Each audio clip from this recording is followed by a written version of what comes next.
এটা অত্যন্ত গুৰুত্বপূৰ্ণ খবৰ দিব বিচাৰিছো। হিমন্ত চৰকাৰৰ আন এক হঠকাৰী সিদ্ধান্ত, 100ৰো অধিক চৰকাৰী বিদ্যালয় বন্ধ হ'বলৈ গৈ আছে।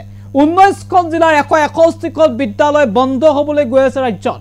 পুনৰ এক হঠকাৰী সিদ্ধান্ত গ্ৰহণ কৰিছে হিমন্ত বিশ্ব শৰ্মাৰ নেতৃত্বাধীন বিজেপি চৰকাৰে। সবিশেষ এনিটক্সৰ দৰ্শকৰ বাবে লৈ আহিছো।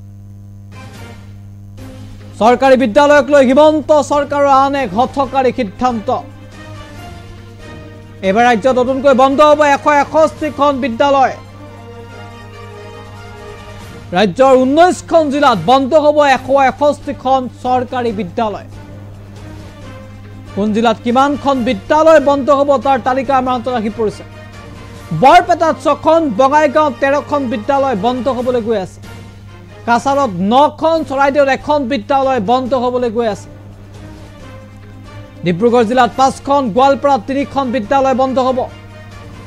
হাইলাকান্দিত 10খন, হোজাই 3খন বিদ্যালয় বন্ধ হোৱাৰ দিশে। যোৰহাটৰ 7খন, কামৰূপ মহানগৰত 4খন বিদ্যালয় সম্পূৰ্ণৰূপে বন্ধ হোৱাৰ দিশে গৈ আছে।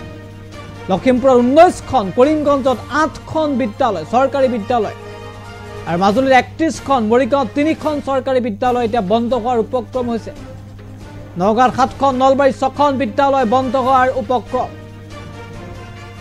শিৱসাগৰ 8খন, শোণিতপুৰত 3খন আৰু তিনিচুকীয়াত 4খন বিদ্যালয় বন্ধ হোৱাৰ দিশে।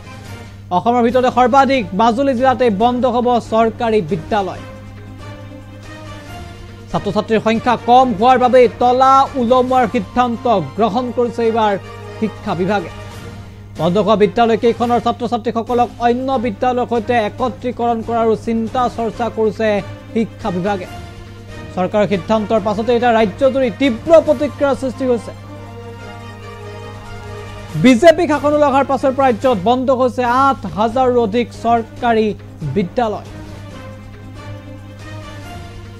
এবাৰ চৰকাৰী বিদ্যালয়ক লৈ আন এক হঠকাৰী সিদ্ধান্ত চৰকাৰৰ। 161খন চৰকাৰী বিদ্যালয় এতিয়া বন্ধ হোৱাৰ দিশে। 19খন জিলাৰ 161খন চৰকাৰী বিদ্যালয় বন্ধ হোৱাৰ দিশে। শিক্ষামন্ত্ৰী ৰণোজ পেগু আৰু মুখ্যমন্ত্ৰী হিমন্ত বিশ্ব শৰ্মা নেতৃত্বাধীন এই বিজেপি চৰকাৰৰ দিনত এয়া হৈছে চৰকাৰী বিদ্যালয়ৰ যেন ধ্বংসমুখী যাত্ৰা। চৰকাৰী শিক্ষা ব্যৱস্থাৰ ইয়াত ধ্বংসমুখী যাত্ৰা বুলি ক'লেও ভুল নহ'ব। আৰু 161খন চৰকাৰী বিদ্যালয় বন্ধ হোৱাৰ দিশে। সত্ৰনগৰী, মাজুলী সৰ্বাধিক 31খন বিদ্যালয় বন্ধ হোৱাৰ উপক্ৰম হৈছে। মুঠতে এতিয়া চৰকাৰী বিদ্যালয় বা চৰকাৰী শিক্ষা ব্যৱস্থাৰ যেন ধ্বংসমুখী যাত্ৰা চলিছে ৰাজ্যত।